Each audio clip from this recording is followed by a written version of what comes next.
para los interesados. Bueno, esas novedades están adquiriendo importancia y todo indica que el juez de crimen organizado que está atendiendo la causa tome en cuenta, por lo menos se interese por recibir estos mensajes que estarían registrados, alrededor de 20 mensajes, cuyo centro estaría afirmando que habría existido un procedimiento anormal, ¿verdad? En lo que tiene que ver con todo este caso ya de por sí muy complejo.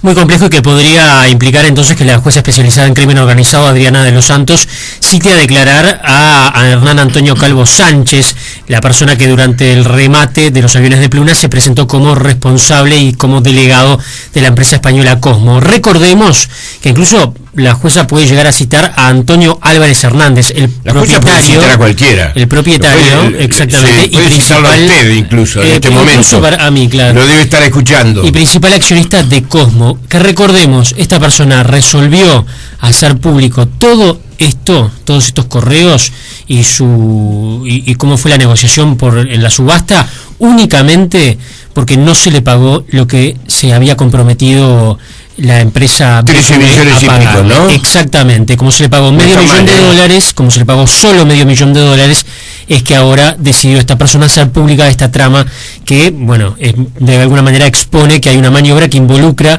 al gobierno incluso, o que involucraría al gobierno. Desde el Partido Nacional, obviamente, se está alerta, es el principal partido de oposición que ha estado investigando todo este tema, y por ejemplo el senador del Partido Nacional, Sergio Abreu, ya había presentado meses atrás una solicitud para que se indague cuáles fueron las gestiones desarrolladas por el empresario argentino Juan Carlos López Mena en todo este tema que terminó con el remate de los aviones. Es decir, añadía elementos, ¿verdad?, para la investigación. Estamos en línea precisamente con el senador por el Partido Nacional, Sergio Abreu. ¿Qué tal, Abreu? Buen día. ¿Qué tal? ¿Cómo le va? Un gusto, como siempre. Igualmente de recibirlo, Abreu. Bueno, gracias. Esto no lo sorprendió, aparentemente, no lo debe haber sorprendido. No me sorprendió, porque de todo esto siempre había quedado algunas puntas flojas, porque procesar dos altos jerarcas del Poder Ejecutivo, un ministro y un presidente de la República, por abuso de funciones, en un hecho en el que involucra un aval otorgado en 2-3 horas que después se complementa con las irregularidades con que se comprobó, y además haber procesado al escribano, que fue el que dio testimonio de una puja en la que se le procesa por falsificación de documentos, quedando esto allí, no siendo indagado el señor Calvo, que todavía aparecía ahora en los documentos que pidió, dio el nombre cambiado, para que no se relacionen, decía directamente con Buquebus, he firmado con mi segundo nombre. Y por otro lado, se los ha citado solo a estos dos empresarios como testigos y no como indagados. Aquí, cuando yo realizo el planteo ante la bancada de senadores y después me habilitan a hacerlo simplemente solo porque decidieron no simplemente por razones muy respetables no acompañarme, yo digo, hay que profundizar esta denuncia, porque acá hay detrás, desde mi punto de vista, hay que poner en consideración los delitos de estafa, falso testimonio y sobre todo un relacionamiento en la cadena con el Poder Ejecutivo, porque quien abusa de funciones también recibe órdenes, y de qué manera, y quien actúa como agente privado, ya sea un empresario, ya sea un representante, un testaferro, también de alguna forma está encontrando un beneficio, que es lo que tipifica el delito de estafa.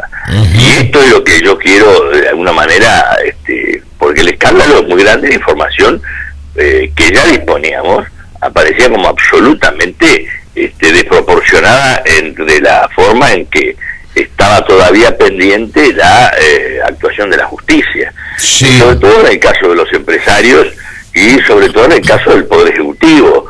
Yo pregunto cuántas reuniones se realizaron con el presidente de la República, el secretario de la Presidencia, quienes participaron, y además sobre todo la clara maniobra, desde mi punto de vista, de lo que es el delito de estafa, que se concreta simplemente por la tentativa, cuando en ese delito aparece un testaferro comprando los aviones y tratando de evitar lo que dice el artículo de concurso en el que el adquirente debería tomar a su cargo los empleados y también las deudas. Es decir, el sistema parece que funcionó con complicidad o no del gobierno para que el señor López Mena quedara simplemente con las frecuencias y con todas las posibilidades de que da la conectividad aérea del país, sin con esta figura del testaferro falsificado, por decirlo así, con la denuncia ahora que realiza este empresario, como titular de esto, sin tener a su cargo el pago de las deudas de Pluna, y por un lado, y por el otro, las cargas laborales que tenía. Ajá. Abreu, ¿quiénes estarían, según usted, sospechados de estafa en este caso? Y bueno, en este caso, el empresario López Mena es claro que estaría sospechado, y en la complicidad también estaría ahora el señor Calvo. Es decir, yo lo dije en la interpelación ya en septiembre del 2012, la tipifiqué y tengo el escrito presentado precisamente con un estudio realizado sobre todas las actividades. La estafa, además, podría estar involucrado también el delito de falso testimonio, porque aquí el señor López Mena y el señor Calvo declararon como testigos. El testigo no puede mentir. El testigo, si miente, está... claro, falso testimonio. El indagado, que no ha sido realizado ninguno de los dos, todavía no han sido citados como indagados, sí pueden mentir porque no necesariamente se tienen que incriminar a sí mismos. Ajá. Pero ahora hay que ver, frente a estos hechos, cotejar la realidad y las declaraciones de los demás con lo que han declarado, de manera que también puede estar involucrados el delito de falso testimonio con el delito de estafa, y además hay que ver hasta qué punto el gobierno conocía todo esto, desde el presidente de la República hacia abajo. Ajá. Y de qué forma este delito de abuso de funciones nos queda de alguna manera aislado respecto de algunas decisiones políticas o instrucciones que se pudieron haber dado incluso en reuniones con el propio presidente de la República. Es decir, que usted dice que podría quedar agravada la situación del ministro de Economía, del presidente del Banco República, y hasta apunta con el dedo la posibilidad del presidente de la República. Y lógicamente, porque esto obviamente aquí hay referencias, incluso usted recordará que en la prensa muchas veces se ha hecho mención a que el señor López Mena hablaba con sus amigos, decía, otra vez el presidente de la República, que lo llamaba por teléfono, usted recordará. Ajá. Que más de una vez de eso, y después cuando el propio Aval dice que va a hacerse cargo para no afectar su prestigio cuando no tenía nada que ver, y después deja de pagar porque incluyó eventualmente la causa de inconstitucionalidad. Pero el aval fue concedido de tal forma, en 2-3 horas, a dos empresas, a una empresa con 6 millones de euros de capital, para una deuda asumir una deuda de 137 millones, y el contraseguro, que se decía que era el perfecto, dice el presidente de la República, era una empresa Seguros Argentino que tenía un capital menor todavía que el de Cosmos. Ni siquiera se preguntó al Banco Central como corresponde dentro de la ley al Departamento de Análisis Financiero cuando hay operaciones de esta complejidad. Es decir, aquí obviamente, y el propio fiscal dice en su informe, el señor López Mena dijo que iba a traer un empresario, se comprometió, y que iba a traer un empresario que va a hacer la propuesta. Pero resulta que al final la empresa no era tal, el empresario tenía una identidad falsa, y lo que realmente el objetivo era, bueno, quedo con las frecuencias y no pago ni las deudas ni tampoco me hago cargo de los funcionarios que son de Pluna. Bien. Bueno, todo esto entonces iniciará una nueva etapa, cree usted, en el marco de la justicia. Yo creo que la justicia, yo creo en la justicia, en la forma que ha procedido, en el fiscal. Estas cosas son temas muy complejos, son momentos difíciles porque son momentos electorales también, no es que se tomen en cuenta por parte de la justicia, pero yo creo que avanzando en estas cosas y con la precisión y la seriedad con que actúa la justicia, y sobre todo actúa la jueza, bueno, obviamente va a tener que hacer, y yo creo que tendría que indagar ya al señor López Mena, indagar al señor Calvo, también, obviamente, suena que las dos cosas van a ocurrir, obviamente, y además, mire que no es la primera vez que después de la democracia, a raíz, ¿se acuerda del asunto de los videos? La primera vez que declara un presidente de la República ante la justicia fue en esa oportunidad. Así que tampoco yo escapo a que pueda declarar el propio presidente de la República. Senador Leandro Gómez, lo saludo, buen día. Buenos días, ¿cómo le va? Bien, desde el principio, luego de la subasta, toda la información que hemos tenido y lo que se ha avanzado en este sentido ha sido por aportes de la prensa, desde que Hernán Antonio Calvo Sánchez no se llamaba como decía que se llamaba, hasta este último episodio con estos correos. ¿No está en debe el poder político y la justicia en todo esto? Porque si no hubiese sido por la prensa, estaríamos todos encantados con aquella subasta, ¿no? Mire, en estas cosas, usted sabe que se van acumulando la denuncia de los hechos. En realidad, cuando yo presento en febrero la ampliación de la denuncia, pongo a disposición determinados hechos de justicia, que es la que el demandante queda fuera ya del tema y corresponde a la justicia y al fiscal actuar sobre este tema. Lo que va acumulando son determinadas pruebas o situaciones o va profundizando la investigación. Esto es un tema muy delicado, de manera que, no desde el punto de vista político-jurídico, de manera que hay que llevarlo con los tiempos, pero también con la precisión adecuada.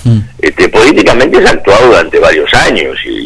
Sí, pero siempre detrás de la información que ha aportado la prensa, ¿no? Bueno, no hay elementos nuevos que haya aportado... No hay elementos nuevos que haya aportado una investigación de legisladores de la oposición o de la propia justicia. Durante 7 años hemos pedido investigación, no se nos permitió ni siquiera una comisión investigadora.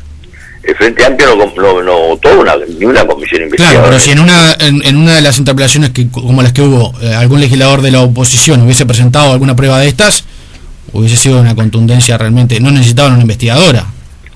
Bueno, pero simplemente uno pone a disposición, por ejemplo, lo que nosotros hicimos en la ampliación de la denuncia, que nosotros entendíamos que estaba el delito de estafa constituido y el delito de falso testimonio eventualmente. Entonces, eso está todo en la justicia y la justicia sigue actuando como lo está haciendo. Es decir, aparecen siempre de datos, informaciones o todo lo demás. Inclusive muchos de los datos o aportes que se realizaron en las interpelaciones no necesariamente se dan a publicidad. Es decir, a veces se reciben en forma discreta o secreta algunos informes, como ha sucedido en todo este proceso desde el punto de vista parlamentario, que van incorporándose para que termine después, como sucedió con la interpelación y hasta con la propia participación de la justicia, cuando después también la Suprema Corte declara inconstitucional este tema, con la advertencia que le hicimos de toda naturaleza al ministro de Economía en aquel momento, de que estaba recorriendo el camino de la inconstitucionalidad con esa ley.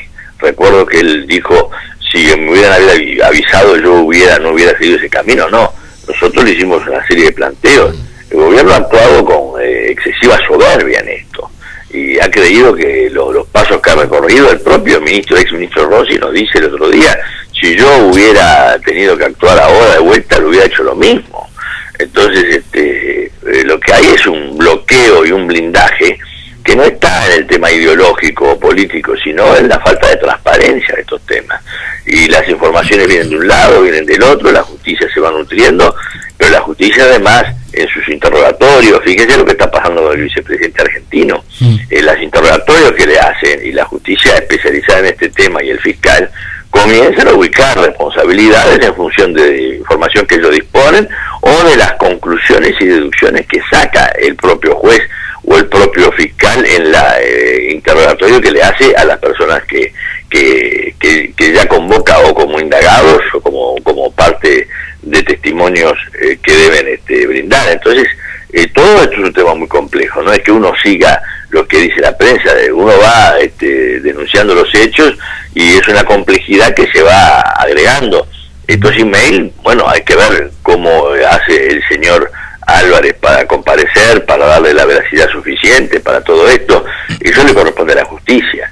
Es decir, son los hechos y las circunstancias que el propio juez y el fiscal toma en consideración y allí actúa, porque a partir de hecha una denuncia, el dueño de todo esto es el Poder Judicial, ¿no? Bien, así que usted no descarta la posibilidad de que la justicia deba citar al propio presidente de la República. Y no descarto porque es evidente de que aquí ha habido órdenes. El presidente dijo, yo estaba al tanto de todos los temas generales, no de los temas en particular. Sí. Bueno, hay que ver un poco cuál es porque a veces sucede que en la urgencia de los temas y en la preocupación, como acá hay un estilo muy definido de que lo político está por encima de lo jurídico, no se cumplen debidamente las normas, porque cuando uno comienza a analizar cómo fue concedido este aval, obviamente no tiene, y las respuestas que daba el expresidente del Banco de la República diciendo, pero si un amigo te pide dinero, no le pide garantía, usted recordará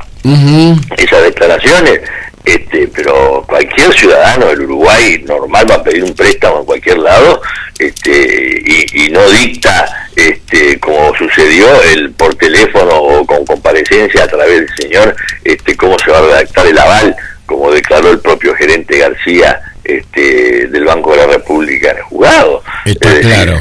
Aquí hay que hacer las cosas como son, con la transparencia suficiente. Esto no es un tema político de un partido, es un poco de la contribución a que las cosas sean como tienen que ser, cumpliendo la ley. Y la justicia, yo confío enormemente en esto, porque la justicia ha actuado con enorme independencia y el fiscal también, y yo creo que no debe agotar ninguna vía para saber quiénes fueron los que actuaron y en marco de qué ley actuaron y cuándo se separaron de la ley, sea cual fuera la jerarquía pública que intervino, sea cual fuera el interés privado que quiso beneficiarse con estratagemas que terminan o podrían terminar en el delito de estafa más el delito de falso testimonio. Bien, senador Sergio Abreu, gracias, buena jornada hoy, Gracias, Jorge, un gusto. Hasta muy pronto, adiós. Hasta luego, pronto. Gracias.